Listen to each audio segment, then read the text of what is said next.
Welcome to the Case Autopsy, the Verdict and Settlement podcast. With your host, Mike Campbell. Case Autopsy is part of the family of podcasts brought to you by Lawyer Minds. In this podcast, we explore recent verdicts and settlements from around the country to try and distill down the best techniques for you to apply in your cases. Here's your host, Mike Campbell. Hey, welcome back to another episode of Case Autopsy. I'm here with returning champion, Chris Finney. How are you, Chris? Good, Mike. How you doing? I'm good, brother. How are things been going? We're making it, and part of making it is looking forward to this interview today. This is kind of I think for younger lawyers, especially when I just started, John Fisher really made an impact for me, and I'm kind of excited to see how his practice has kind of evolved and what he's doing these days. It's pretty special deal today. Yeah, I mean, in terms of transforming not just my practice, but my life, meeting John and then reading his books and then going to some of the masterminds that he's had have just transformed the way I view not just, like I said, my law practice, but also my life. So it's amazing if you're a new lawyer out there and you're wanting to connect with someone. John's the guy. Yeah, we're in for some passion today. Yep, let's do it. Let's get right to John. You're listening to the Case Autopsy, the Verdict and Settlement podcast. This is Mike Campbell. All right. Hey, John, good to have you here today with us. Hey, I love being here with you guys, so thank you. I appreciate that. John, a few years ago, you were, it's been almost 6 years ago, I guess, you were convincing me to come to the first mastermind experience. And I remember looking through your book that you had graciously sent me, just kind of wondering what kind of guy you were because we hadn't really met. And I remember reading in there, one, you don't agree to any confidentiality, which was, The Power of a System. That's the book. You just held it up for those who are listening. And two, you talked a lot about Jerry Spence and his approach to trials. And I remember telling myself at that point in time, I thought, okay, this guy's legit. He's a true trial lawyer. He loves what he does. And that mastermind experience changed my life, my career, but more importantly, it reinforced my belief that you are a true trial lawyer. You love what you do. And if you could talk a little bit about how you ended up becoming a trial lawyer and what led you to where you're at now, I'd greatly appreciate it. Well, Mike, trial law was like the last thing in my mind. My father was a real estate and estate attorney, and that was my background. As a kid growing up, I did title insurance on real estate for my father's business. And then what happened was I got out of school. I got what I thought was a good job. I basically got fired really quick. And I realized, the corporate environment really wasn't for me. And billing hours and keeping track of every little phone call, I hated it. But I was kind of adrift for the first couple of years, not really sure what I wanted to do. And I did basically everything, which is what I would recommend for any young attorney. Dabble in lots of different things, find out what you love. And then about a 30-year-old black male came to me into my office one day, and he had been struck in a bus accident and sustained a really bad traumatic brain injury. And I was like, well, I don't know how to handle a personal injury case, but, just on the surface, it sounded like he had a great case. No other lawyer was willing to take his case. And I said, what the hell, I'll do it. And so I immersed myself in personal injury law. I just tried to learn every little thing I could. And then I immersed myself in learning about traumatic brain injuries.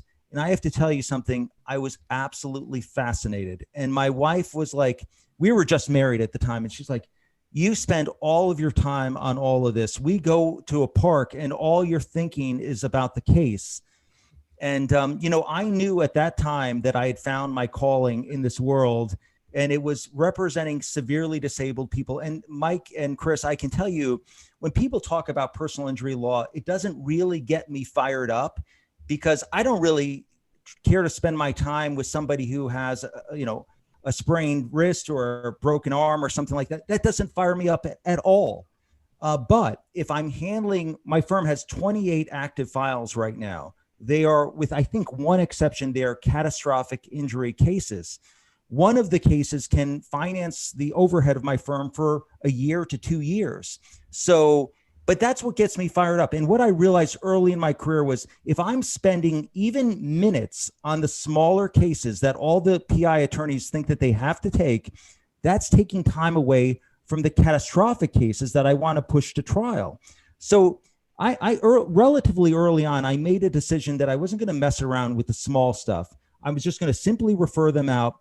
And now our firm, we will not accept anything with a settlement value of less than $500,000. And on average, most of our cases are $1 million and up. But that was by design. It didn't happen by magic. We set it up that, and my philosophy, Mike and Chris, was if I would rather have 3 cases than 3,000 cases. PI attorneys brag about the number of cases. I could care less about the quantity. Tell me about the quality of your cases, because that's really the only thing that matters. And when you handle high-end catastrophic cases, you get a reputation that that's all you do. And so it just builds, but you have to be, I still make money from the smaller cases, but I simply refer them to other attorneys. I get a cut of the referral fee, usually a third, and they do a much better job than I could do because my heart's not in that line of work. I wouldn't do a good job for somebody with a broken ankle because it's not what I do. But if they've got a severe brain injury, then I'm in, and I'm absolutely fired up. And like I handle cases throughout the country. In Alabama, I practice there. And the reason I go to places like that is because I think even though I know very little about Alabama law, although I'm admitted there, I think to myself, what lawyer in Alabama knows birth trauma like we do here? I've looked, I haven't found anyone. So are we doing the right thing by going to Alabama or going to Oregon or Hawaii? Well, hell yeah, because the reality is if there's attorneys in that market who don't have the special skills that we have, then we should be in those markets. And so that's really, I found out early on, I was just absolutely fascinated by this line of work, but it's more catastrophic than it is just injury law in general. And I'm so disappointed, Mike and Chris, whenever I hear a young attorney say, oh, I want to get into personal injury law because that's where the money is. That person's all screwed up in the head, in my opinion, because your decision should not be based upon what can make the most money, but what gives you the most passion and what you just can't go to sleep over. To this day, I never sleep, man. Because I absolutely, and I look forward to going to work. I can't believe that we get paid money to do what we do. And it's such a cool thing, really, to be able to serve people. And I just had a meeting with our team here. We brought a class action lawsuit against Ciox and a hospital for refusing to comply with our clients' rights under federal law to get electronic records. And our staff gave me some pushback. They were like, you know what? We got lots of really good cases. We don't need to spend time on that. And I'm like, you know what? The purpose of our law firm is stopping medical injustice. That's what we do. It doesn't, the purpose of our law firm is make the most money possible. That's not it. So when we look for a North Star that guides the actions of our law firm, we know stopping medical injustice is the focus, and that has nothing to do with dollars and cents or profit. So being aligned with a purpose and core values that guide everything that you do is so critical. Because Mike, you and I got involved very early, and you said, you read my book and The Power of a System, and you said, I knew this was the real deal because this is a guy who doesn't agree to confidential settlements. And I have not agreed to a single confidential settlement. And I don't know of any other attorney in my field, medical malpractice, who can say that.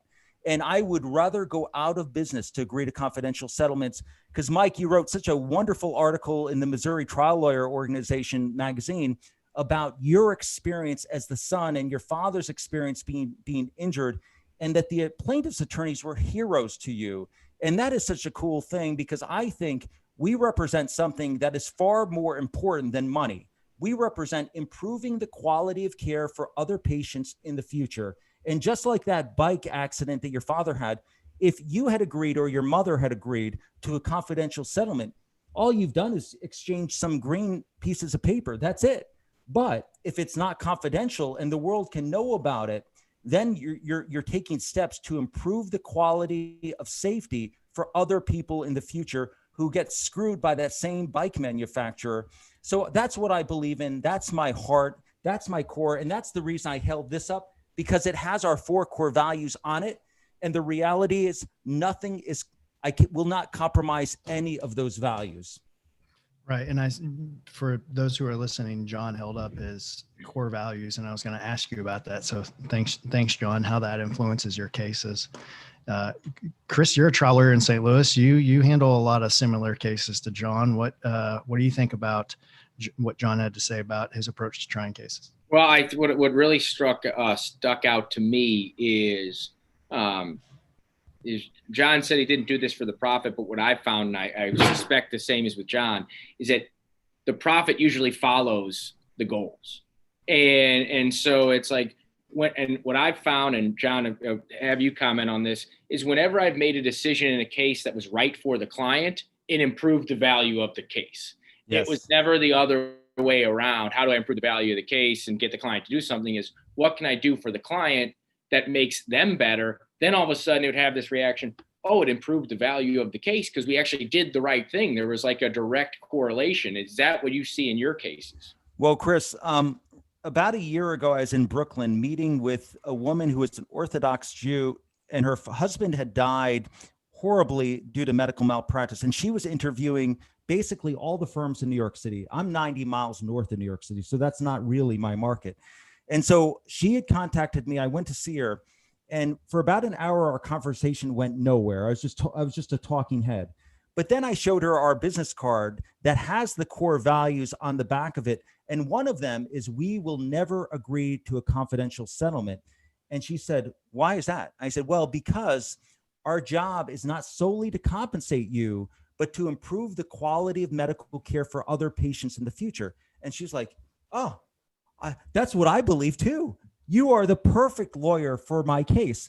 And I can't tell you how many times that has happened. So having core values like this it's not just a good thing to be principled as a lawyer, but it's actually a marketing tool as well, because clients want lawyers who live by principles and don't just stand to get money. Whenever I talk to other plaintiffs' lawyers about confidentiality, 99% of them are like, oh man, I don't care. As long as we get the money, who cares? And all I could say is, what a horrible waste that is, really, because that person is solely existing and working to try to make money. Not that there's anything wrong with that, but I like to think that there's a higher purpose to what we do, and I know that there is. So I'll give you an example, Chris. For years and years, I did railroad litigation, and there was one grade crossing in my area that had been rated the #1 most dangerous grade crossing in the state of New York for over 30 years, because the DOT grades the safety of every crossing, and they'll give you the list. And so this grade crossing had been the site of horrendous tractor trailer and train wrecks for years, like going back 30, 40 years. And so I was the attorney who handled these cases. And as the cases went through, I tried one, settled one, tried one, settled one. They all went through, got great results, and I was extremely disillusioned because I'm thinking, this sucks. Here we are getting money for people, but what actually have we accomplished? The grade crossing is still there. Mm-hmm. So one night, I just happened to go through a country road. I'm passing the grade crossing, and I noticed that there's like a porta potty out front of the crossing. I'm like, that's weird. What's this about? So I go out there, and the crossing guard was in the porta potty. He comes out with like a billy club, and he's like chasing me away. And I'm like, what is this about? And the guy goes, I'm the crossing guard, because I stop traffic whenever a train is coming from like a few miles away. And I'm like, that's a minimum wage worker, and it totally prevented another crash. Get this, about 6 months later, they shut down the grade crossing, raise it down to the ground, and they relocate the crossing a quarter mile north. That crossing went from the most dangerous crossing in the state of New York for railroads to one of the safest grade crossings in the state of New York. And why did that happen? Not because of bureaucracy and all these meetings that they'd had for like 40 years. It happened because we filed lawsuits and they had to pay money, and they figured, rather than paying another $1 million, let's just try to fix this sucker. And that's what the public doesn't know. And Mike, your story is so compelling because the public needs to know what we do to help them, because lawyers do great work, but unfortunately we're not winning the PR battle. That's and right. Jurors, in my cases, they think that we're just sharks. And it's like, this sucks, man, because they don't see all the good work we do. And, but anyway, that I've seen firsthand the impact that we have. Some of my cases, I will say to the clients, I say, look, this is not just about money. Is there anything else that we can do for you? And they'll say, yes. So one of our cases was a pressure ulcer case where a woman died, and we had a condition of the settlement that the hospital implement a 20-year lecture series in the name of the person who died, teaching nurses about pressure wound prevention and treatment. And I'm like, so I said to the client, you've just got the hospital that's sponsoring, paying, and hosting it in your mother's name for pressure ulcer prevention. And that is a condition of the settlement that's in writing and signed by their attorney.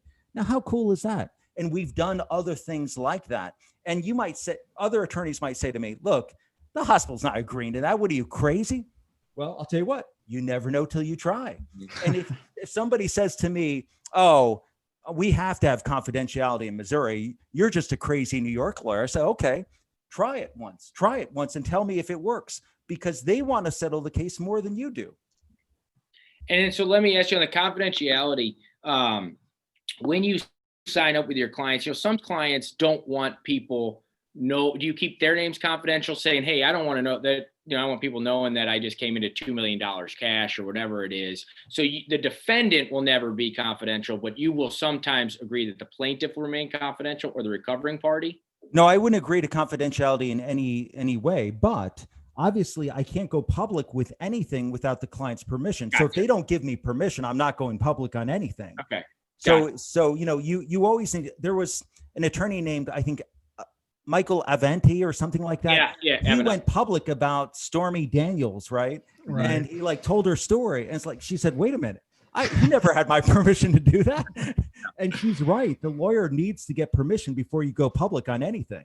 Yeah. So is that a condition you discuss right at the outset when you sign up? Say, listen, if we get a settlement in this case, it's going to be public.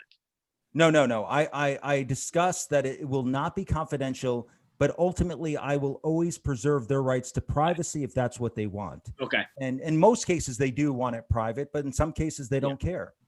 Gotcha. Makes sense. So John, if we could talk about a specific case that, you're able to discuss, is there anything that you've handled recently that you're willing to break down with us on the podcast? So yes, there's a case involving the death, an alleged wrongful death, medical malpractice of a judge. And Mike and Chris, one of the things that I've never really done in my career is I found out in this case, this involves a judge who goes to the emergency department, says, I think I'm having a heart attack. And they look him over, they put him into a private room, 25 minutes, he's there unattended. And finally, somebody goes into his room and he's just lying there dead. And it's like, oh, well, that shouldn't happen. And so here's the thing about that case. I immediately hand delivered a preservation letter that spelled out, I want all the video on this date and this time. Very careful. Let me ask you this. Yes. Did you take it right to the emergency room, or you go to the agent, the registered agent? Where'd you have that delivered? I delivered it to risk management department of the hospital. And I sent a copy to their attorneys. So I sent that, and they confirmed. I actually followed up to confirm the next day that all the video was being preserved and archived. So they said, absolutely. Then what happened is we got a floor plan from the hospital that showed the whole layout of the emergency department, including the location of the surveillance cameras. We ended up getting about 44 hours of surveillance video from 22 different cameras. And here's the kicker of this. The video camera shows the triage assessment of the patient. That triage assessment includes him sitting down, them talking to him, and then shuffling him out to the private room where he later died. So they basically talked to him a few times, and I can show you a little clip, but here's the critical part of this.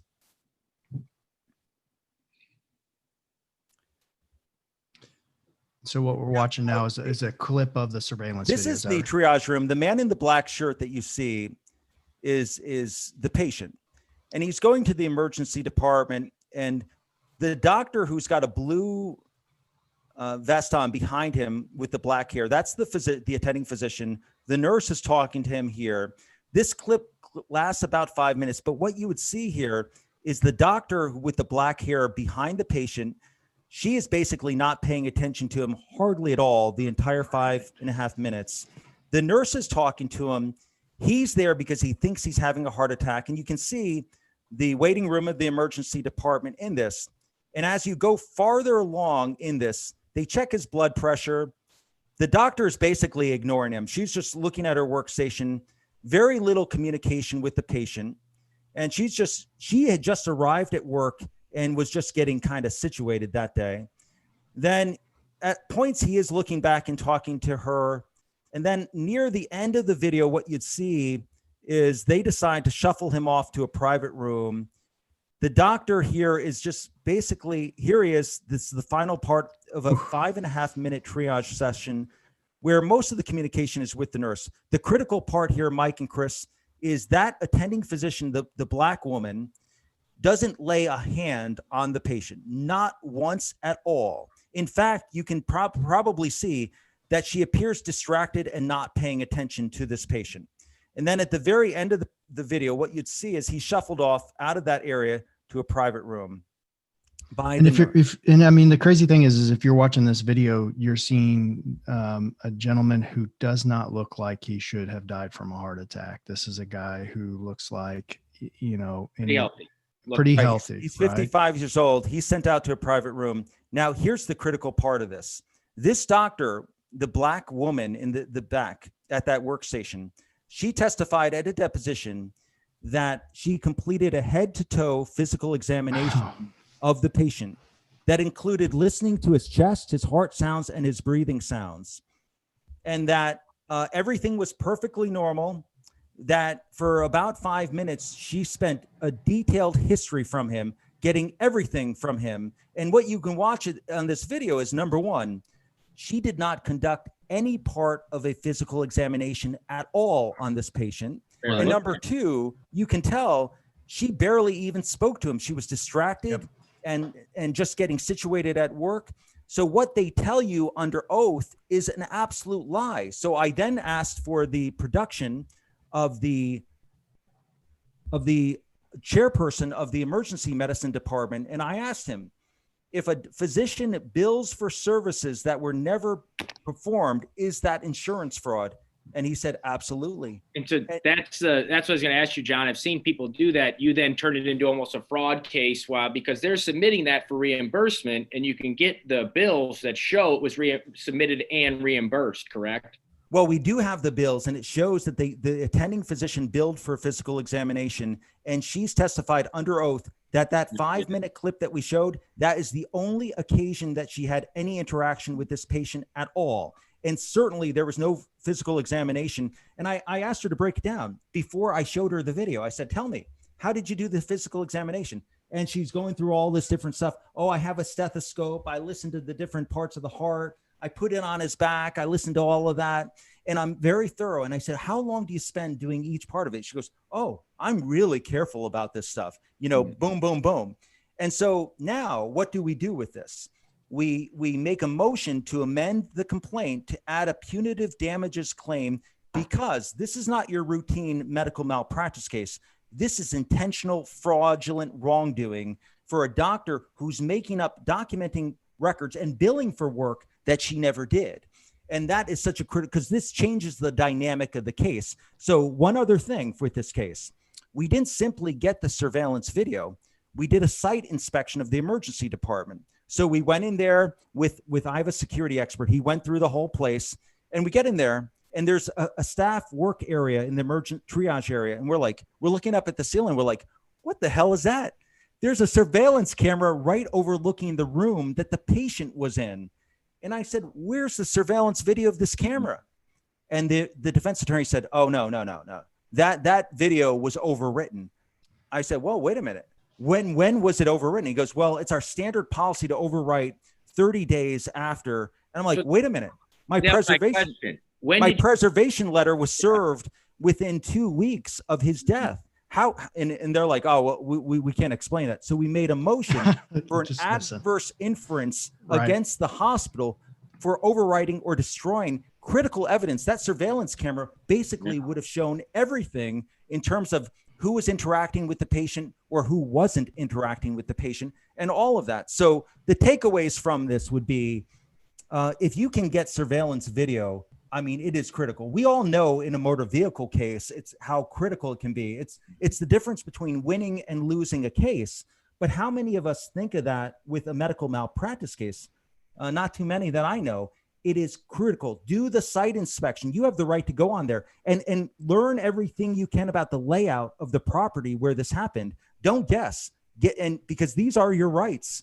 So the surveillance is critical. Do the site inspection. And what you'd find out is that now you can't just claim what was done or what wasn't done. You've got video proof that is either going to prove your case or disprove your case, one way or the other. It is so critical.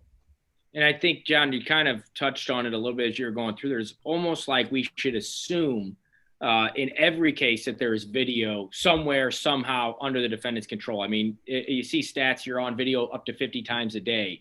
I think if you go in with that idea, like you kind of did, there's video here somewhere, we're going to find it and let's produce it, save it, whatever. Is that kind of absolutely? So Chris, we checked the website of this hospital. This hospital has 1,100 surveillance cameras inside and outside.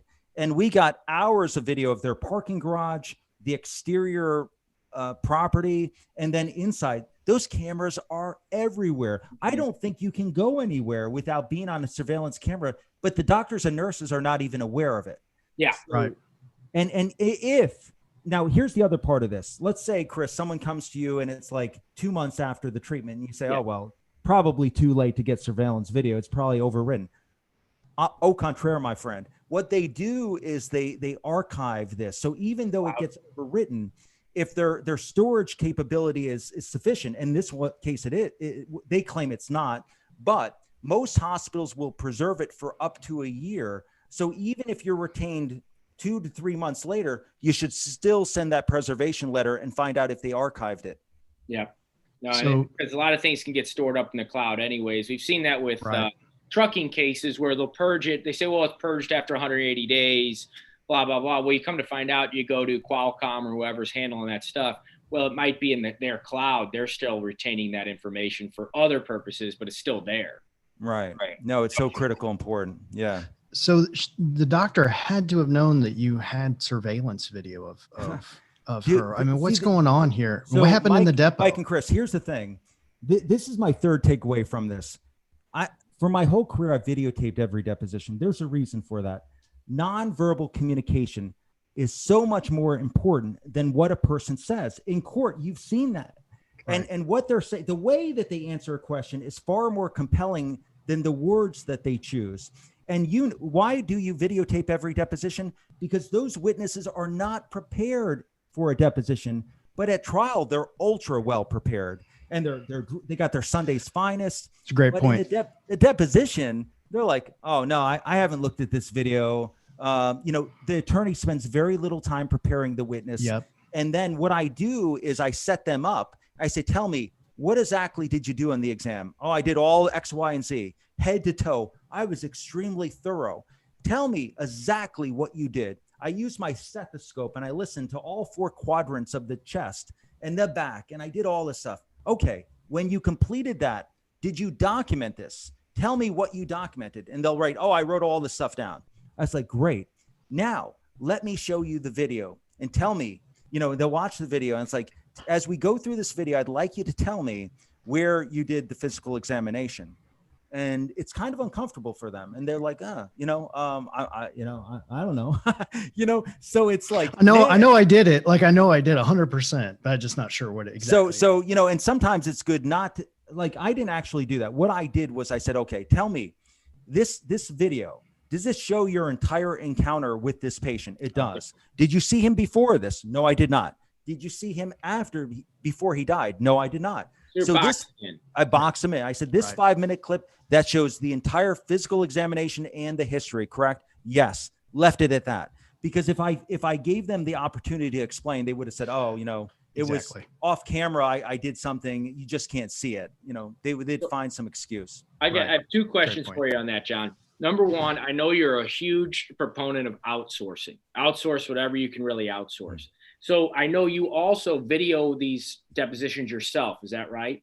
No, usually I don't, but sometimes I do. So if it's let's say it's a minor deposition of a witness who doesn't really know much, but you still have to do it. Sure. Then I will bring my camera and I'll videotape. Anyone could bring their phone and do it. Yeah. It's so simple to do. And in my book, The Law Firm of Your Dreams, I do have the instructions on how to videotape your own. So that's what I was going to ask you, because usually you can, we've been able to strike deals with videographers around town where it's like, hey, I'll do all of them, just give me a better rate. And it saves me and Mike a ton of time on the back end editing for trial and stuff like that. And it's done. So you are actually you're not doing all these yourself. No, very rarely would I do one, but I actually enjoy doing it on occasion. And what I do, Chris, is the equipment costs about $4,000, but you could get it used for about $2,000. And there are document cameras and a mixer that we use so you can simultaneously show both the witness and the document. And when you want to zoom in on the document, not only can you zoom in and sort of minimize the witness if you want, but you can actually have them make drawings on the digital exhibit. So they could mark it up, and then you could preserve it through the equipment that we use. So that's a very effective way, because otherwise document use by a witness is not very compelling at a deposition. And then the other question I had for you was just in terms of preparation time for that deposition. That isn't something you opened up the Monday before a Wednesday deposition and said, all right, let me look at this and start getting into it.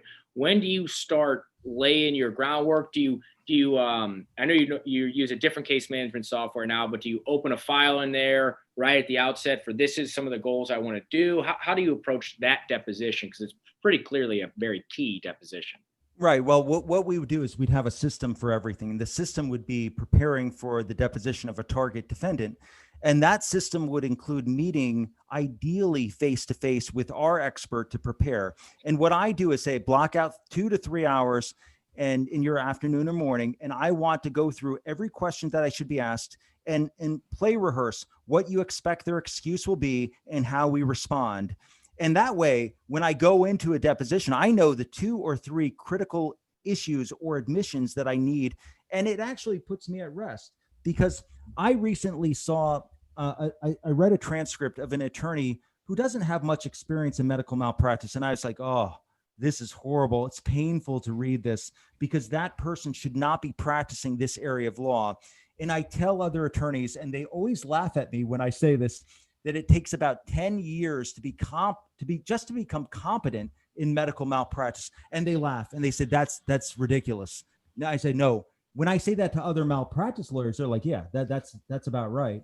So it's so important to meet with the expert, know exactly what admissions you want. Sometimes, so for example, I'm deposing the security director of this hospital about their procedures and policies for archiving video, and I bring my expert to the deposition. So he will be physically present. In New York, we can do that. Yeah. And that way, when they try to snowball me with all the jargon in security that I don't know, then I'll have my guy there. And like, for example, in a train wreck case, I'd bring a locomotive engineer to the deposition. And when they try to snowball me with their jargon, he can say, wait a minute, that doesn't make any sense. So I do think not only consulting with your expert before the deposition, but bringing them to the deposition is key. Chris, the goal of a deposition is not simply to get information. Yeah. The goal of deposition is to win your case at the deposition. And there's no way that you're going to do that. So if I'm faced with an obstructive defense counsel, guy who, and you see them everywhere, what I do is I never fight back.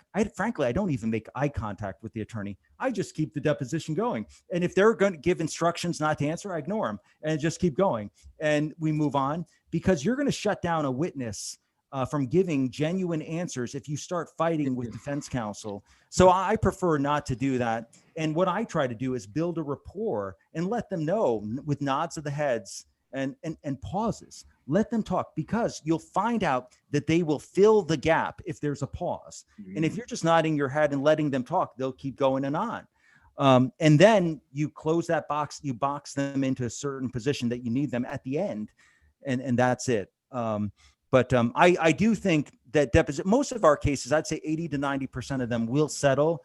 And the critical part of our practice is actually mastering the deposition, because the trials, I mean, it's not, I consider myself one of the more active trial attorneys out there, but I'm really not in court that often. So it's important for me to master the depositions. So then, as I'm listening to you talk about these experts and everything, I know that some people are going to listen to this and be like, my God, how much is John putting into each case? You know, because you're investing in these heavily, you can obviously tell. And can you kind of share a little bit about how you create a budget on a case, or is it just something that's organic? I know you have that you used to have either a 7-to-1 return, I think is what you shot for on your cases. But when you get an intake of file, how are you managing that business side of it, the investment side of it into the file and what you're going to do? Well, we're not perfect at this, but we try to create a budget for every case. So we go through discovery, pre-trial, and trial, and we try to budget out as close as we possibly can. The number of witnesses, videographer, stenographer, day in the life video, you name it. And we try to carefully budget that out, and then go through everything in as much detail as we can, because we want our legal fee to be 10 times the amount of our case expenses. Gotcha. So we're looking for a 10-to-1 return on investment between our fee and case expenses. And that's our fee after it's deducted for referral fees. So, really being very careful with the budget. I think by doing videotape depositions myself, what that does is that eliminates the hesitancy of many plaintiffs' lawyers who don't want to incur the expense of videotaping deposition. So just bring your phone, videotape it that way. No big deal. But I have taken some substantial losses over my career. There's no doubt. The last case I lost, it cost $160,000. The most I've ever spent is $245,000 on one case. And our case expenses are financed by a third party called Advocate Capital in Tennessee, and they're great to work with. They've been really good. But the bottom line is, if I lose a case, we bite the bullet on it, and it stings. So it's hard. The nice thing about medical malpractice, from my point of view, Chris, is that I really don't have that much competition. Like north of New York City in New York State is a very vast area, from Westchester County all the way to Niagara Falls. I mean, you're talking about an 8-hour drive right there.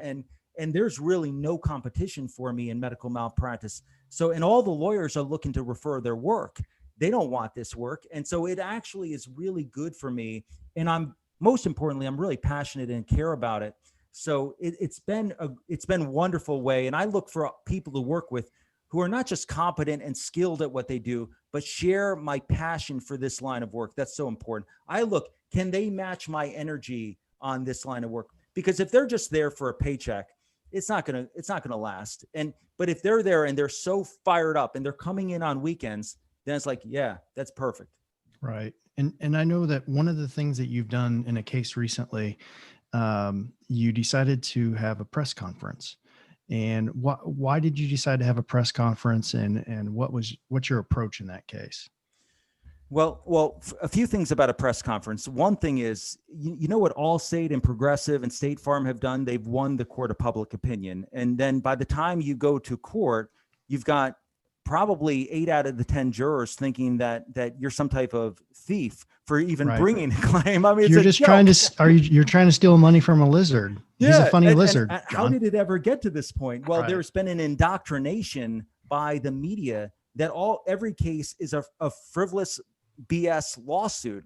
And so we're fighting that. We have lost the court of public opinion, but we need to win it back. So now, I know, John, I'm sorry to interrupt, but I know you watch baseball, and just on this point, I have to make this point real quickly. If you watch the World Series, they had Geico on the pitching mound and Geico behind home plate. And I'm just thinking to myself, how are they making money like that? How are they making money? It's by screwing over people who are making claims. And right. And so Mike, I'm not really like one of these guys, and maybe I'm an exception. I'm not in general believe that all insurance companies are evil, because I don't believe that they are. there are Right. some very good ones, and some that I work with closely who I think are honest, reputable people. And in the medical malpractice field, that's what I believe. These are not like sharks or bad people, Sure. but there are more than a share. And the State Farms, all states, and those firms in New York, we have a really bad company that's very similar to them. Their business is denying claims. They don't make money by Sure. paying out legitimate claims. And if they refuse to pay out a claim, I don't fault them at all. If there's disputed liability or if the injuries aren't that serious, well, then fine, dispute that all you want. But on legitimate, I had a case once where a woman, it was a crossover case. Another vehicle just went head on, maybe 50 miles per hour. Her legs were shattered. She recovered $50,000 from her insurance and then went against, I think it was Allstate, for the additional underinsurance of $50,000, and they refused to pay. I'm like, wait a minute. This lady's had 3 operations. She's 40 years old and her legs are shattered. What? And so we brought it to arbitration on the underinsurance claim. And the arbitrator said, I can't believe that we're even here. Right. And that was an insurance department guy who's beholden to the insurance industry. Right.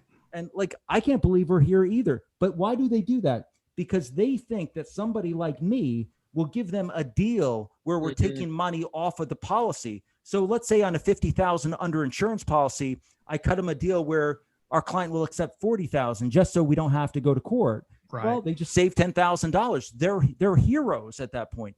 But and when you do that at scale, it becomes, you scale that out and it becomes millions of dollars. Right. And so for that reason, like for example, one of our cases recently, a lady was hit in a crosswalk, like a 74-year-old woman, 100% liability, $500,000 policy that the defendant had. And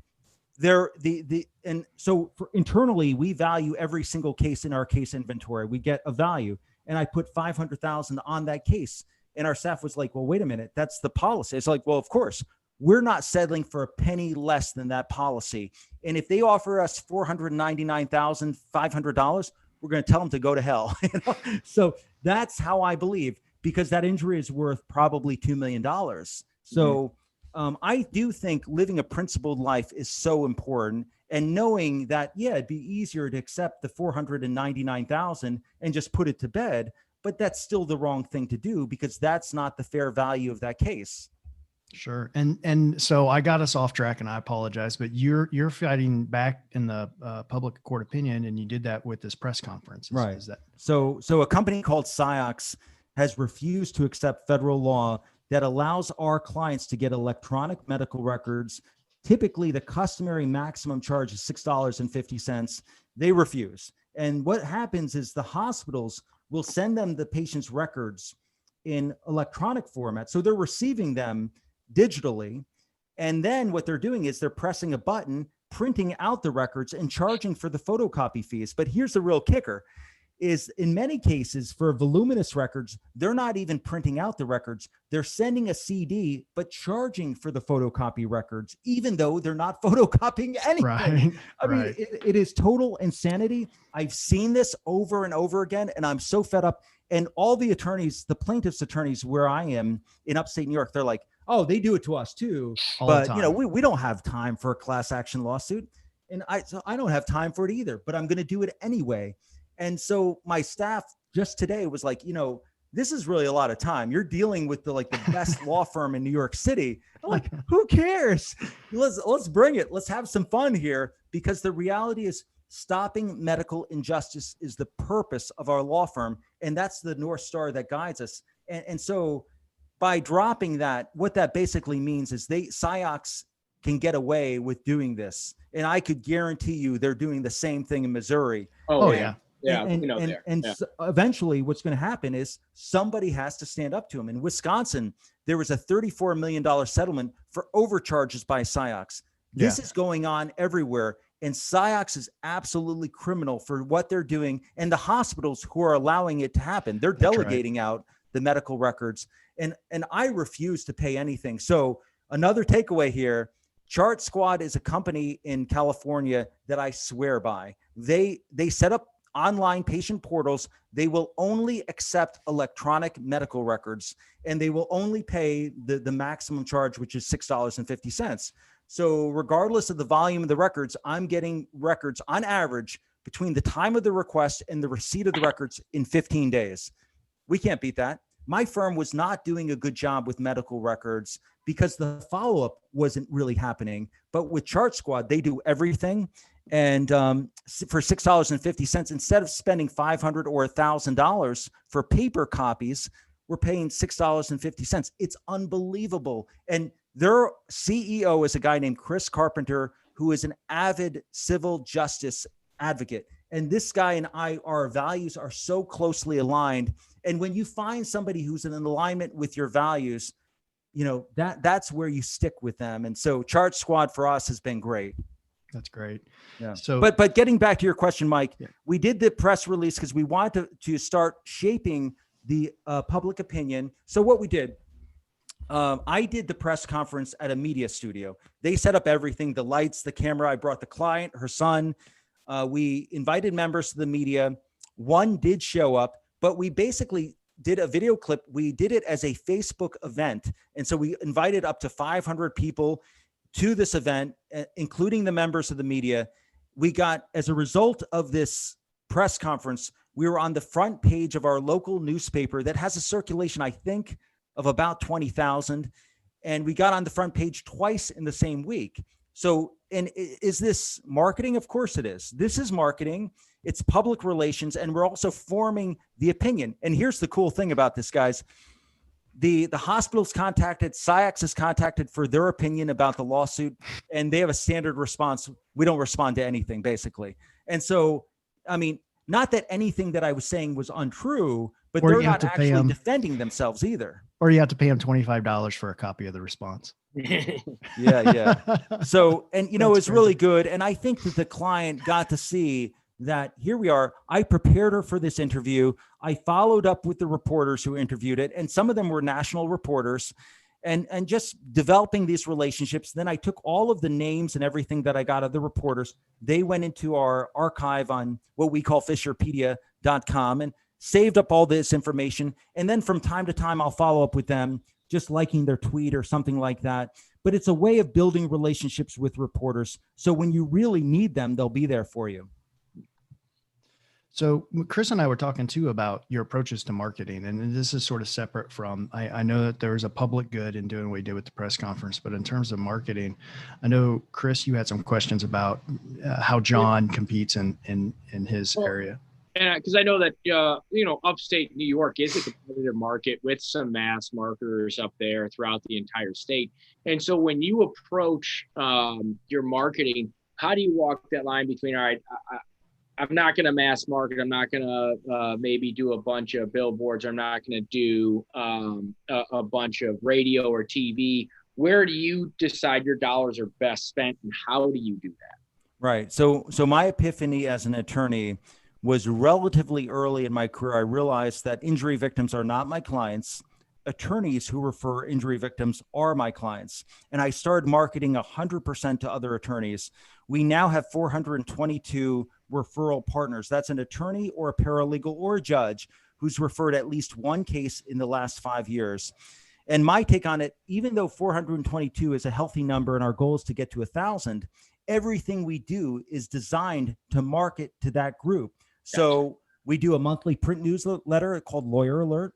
We have books called The Law Firm of Your Dreams, which just came out, 500 pages. We have getting ready to push that, getting ready to promote that. We're both putting up John's book here. We have events, speaking events for lawyers. I spoke for the American Association for Justice in June.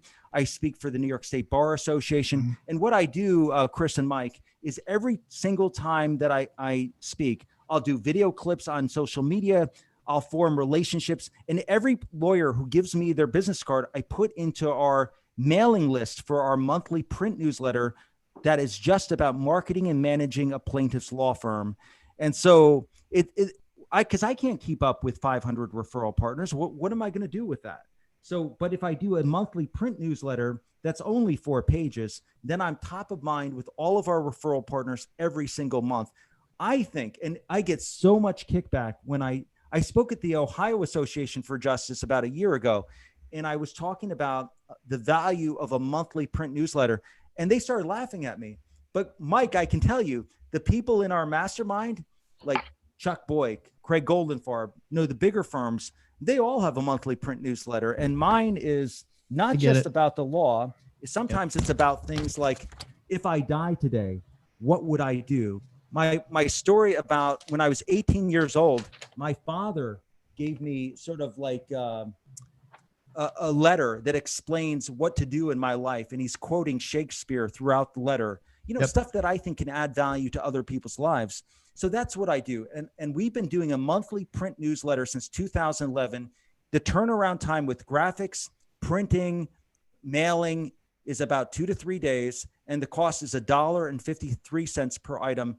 For me, it's a no-brainer. My team is in Kansas and Colorado. They're amazing. And it's just great. And it's fun.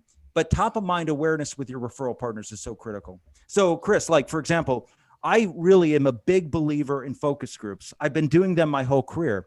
So how can I use a focus group to help build relationships with other attorneys? Well, I'll go to them and I'll say, hey, do you have a case that you'd like to work on together? And we can do a focus group, and I'll take one side, you take the other side. And then we'll do it for a county bar association. We'll show them how they can use focus groups to help their cases. And so we'll do this, and they'll be like, I never thought of doing a focus group before. That was awesome. And all the people who see this, you might have 60 or 70 lawyers who are plaintiffs' lawyers. They'll be like, man, that was really cool to see that. And it only took like an hour and a half for you to do that. And so, yeah. And then what they really like to see is when the jury deliberation begins. That's when the fun begins, because then you see how irrational jurors are. And, so I've been helping other lawyers with focus groups. It builds relationships. If you picked out 1 or 2 law firms that you really wanted to build a relationship with, and then you went to them with this idea, it's just a great way of building relationships. Marketing is nothing more than building relationships with prominent, influential people who can refer you a steady stream of work. So when we talk about billboards, I'm sorry, I'm very jaded. I think they're a waste. And most other things that are mass marketed, waste. My wife is a New York State Supreme Court judge, and I ran her campaign on a 100% digital advertising campaign that we had no lawn sign, no nothing. And she was the first person of her party to win in 24 years. And no one from her party's ever won. She actually ran as a Republican. Now she's a Democrat. But, the reality is, I just think that being out, my favorite phrase in marketing is do things, basically be completely different than everyone else. Because if you are like them, you will be average or mediocre by definition. And so do things that no one else is doing. Like Mike, how many lawyers do you know right now that are running press conferences? Probably not a lot, None. right? Yeah. Not a ton. How many of them are building relationships with the press in their local market? Probably not many. A lot. Not many. And how many of them are doing speaking engagements or monthly print newsletters? Some, not many, but not a lot, many. And I mean, but that's also, we, in the circle of colleagues that we have, it's easy for me to think everyone's doing this because these people are doing it. Right. But not a lot of people are doing it. Right. And that's the whole power of a mastermind is you see things that other people are doing that are way beyond what you're doing, right, that are a lot smarter, brighter. And then you basically leverage their wisdom and their knowledge from years and years of making mistakes. Like Chuck Boyd, he's been practicing for over 30 years, and he basically shares everything that he knows with you about community marketing and everything else. And you come away from that and you just absorb it as like a sponge, and it just makes you so much more better as a person. And, when somebody comes to a mastermind and they talk about a problem that they're having and they come back the next year, it's the same problem. We're brutally honest with them. Say, stop, don't come back again until you fix that, because we're not here. You're wasting our time with this. So I do think the value of a mastermind is so critically important. And that's why we run mastermindexperience.com as well as plaintiffselite.com is a weekly mastermind just for plaintiffs lawyers that we run every Thursday, 3:00 Central Time. So, John, I had a question about your referral partners, the ones that you send cases to. Yeah. We hear a lot about that you get cases from partners to you. I'm curious as to how do you manage your relationships, or what are you doing for the cases you send to others that don't meet your criteria? Is that just you send it off and you just trust them, or is there something that you track, some kind of metric, some kind of analytics? Right. How do you do Right. that? Well, what we do is we have a software for intake management called Lead Docket. It's very affordable. It's like $125 per license. And we track that. We can set that on automation so that at periodic, I think 3 or 4 month intervals, we're sending out requests for updates, and we will be pinged if the referring attorney does not respond. So we'd be notified. And then typically through the automated emails, we would get pinged with their response. Oh, we just filed the lawsuit yesterday, and here's the status of things. So that is a way, but I can tell you, in my career, I've been screwed by lawyers so many times, and it's so disconcerting to me that other lawyers can't be trusted. And so with really big cases too. So everything is in writing. And even when I get things in writing, they still try to screw me. One thing I've learned over time is that you have to trust the person. You have to have a position of a person that you trust their integrity, because even if you have things in writing, it doesn't matter. They'll still try to screw you over. So anyway, that's how we do it. We have rules of engagement that we use that spell out exactly what we expect, and they sign them on the day of the referral. So at different increments, we're expecting this. And then periodically by automation, we do follow up, but it still hasn't been perfect. And we still have gotten screwed in the past. We had one case that the attorney settled. He goes, out of the blue, he goes, oh, it settled months ago for $2 million. I'm like, oh, we're going to tell us that? And he goes, oh, I didn't know you wanted a part of the fee. I'm like, well, are you aware that you signed something indicating not only that we would get part of the fee, but what the division of the fee would be? He goes, oh, I forgot about that. And he goes, oh, by the way, I did all the work. This is him talking to me. I did all the work. I spent all the money. So would you accept less than 25%? I said, no, I won't. And he said, well, because you're getting 40% of $2 million, which is quite a good amount of money.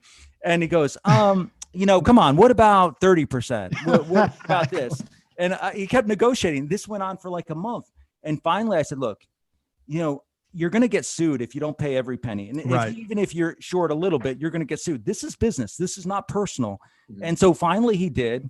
And he actually was like calling me practically on the verge of tears that I'm taking money away from his family. He's trying to make me feel bad because he's not honoring his commitment to me.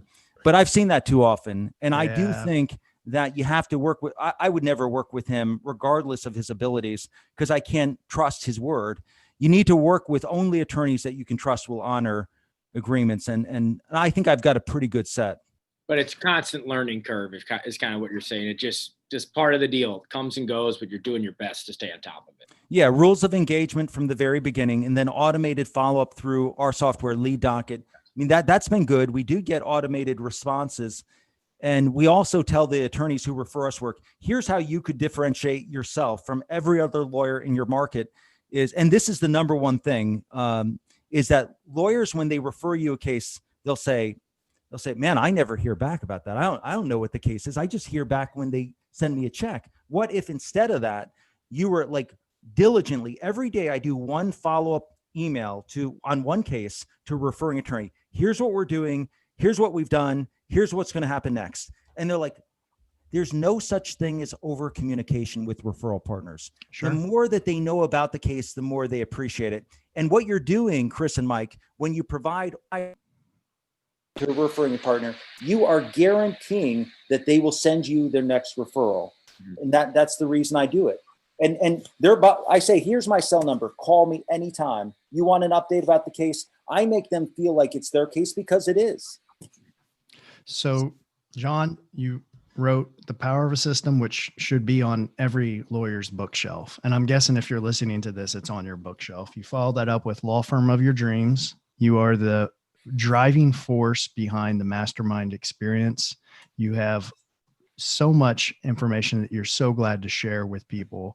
If someone were wanting to reach out to you and learn either ask you about the books, the mastermind, or just a question to follow up with something they heard on the podcast, how could they get in contact? Well, first of all, what I'd recommend, and Mike and Chris, thanks for having me on your show. I really appreciate that. And Mike, I feel horrible because I know I promised you an article, but I've been way behind. So you are spread so thin, John. I don't even. It's not even a thought. You are spread so thin. You're so but you know generous what, with your Mike? time. It's the problem is not that I haven't written it, because I have. And it's how to conduct the perfect deposition. The problem is I am a perfectionist, and I don't like anything to leave unless it's absolutely perfect. I know, John. So, yeah. But ultimateinjurylaw.com is the website that I have for lawyers. It's all about marketing and managing a law firm. I do a weekly email newsletter, so if you sign up for it, you would get that. And if anyone sent me an email, the way to stay in touch with me, I'm happy to send you free copies of my books, The Power of a System, The Law Firm of Your Dreams, and add you to the mailing list for my monthly print newsletter. My personal email address is Fisher, Fisher, lawyer @gmail.com. Best way of getting in touch with me right there. If anyone wants to chat, my cell is 518-265-9131. They can call me anytime. I'm happy. I love our profession. I love what we do. And if we can help each other, I think that we don't do a good enough job helping each other. We need to do better at that. And because I know the defense bar does, they share all this horrible information about our clients.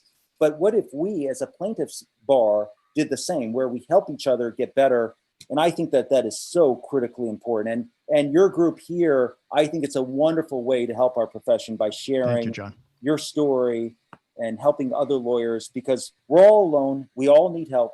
We all have frailties, but we're all unwilling to admit that, It's so important to be helpful. And thank you for the work that you're doing.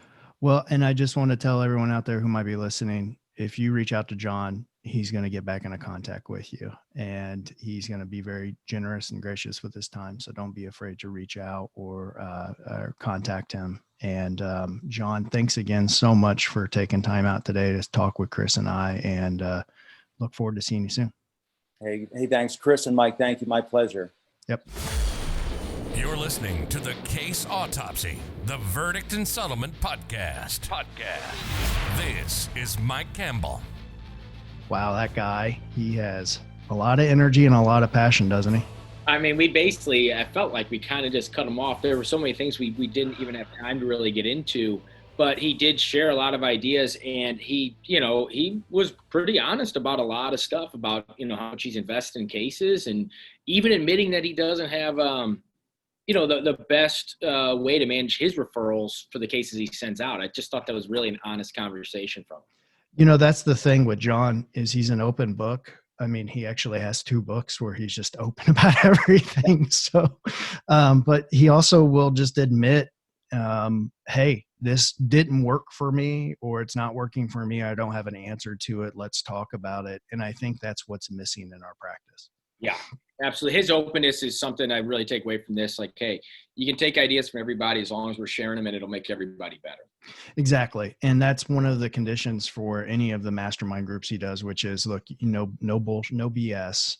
And 2, you got to be willing to share everything, because you can't hold anything back if everybody else is sharing as well. Yeah, it was awesome. And I think it's a generational thing, and I don't want to knock any generation, so it could just be a personality thing too. But I do know that you and I and a lot of the people we practice with in our peer group, we're all about this. Well, I think that's part of it. It started, a lot of us have read his stuff, but I think a lot, like what you said, is, we're going up against larger firms, larger insurance companies, and we've kind of been lucky enough to be exposed to ideas where it's like, hey, let's all kind of work together on this stuff. We've used ideas from John Fisher, Rick Friedman, or Nick Rowley, like, hey, these things are team sports. Like, we've got to share, and that's the only way we're going to be able to compete. Otherwise, we'll just be drowning. Yeah, and I mean, I think the shift too from I'm going to run this case all by myself and run it through trial all by myself, instead of willing. I don't know if it's again, a generational thing or personality thing or an abundance mindset. But I do know that in working with you and in working with other people who are in our peer group, we're all like, how can we best work together to make sure that we're all involved and try to maximize recovery for the client. It was good. Well, I appreciate you having me on again. Really enjoyed this one. Chris, great time, man. Appreciate you coming on as well. Thanks. That concludes another episode of Case Autopsy, the Verdict and Settlement podcast, part of the Lawyer Minds ecosystem. Thank you for listening, and we truly hope it was worth your time. Please consider subscribing to the show wherever you listen to podcasts. Explore the other content that Lawyer Minds has to offer, and engage with us on social media. Your feedback and ideas are always welcomed. See you next time.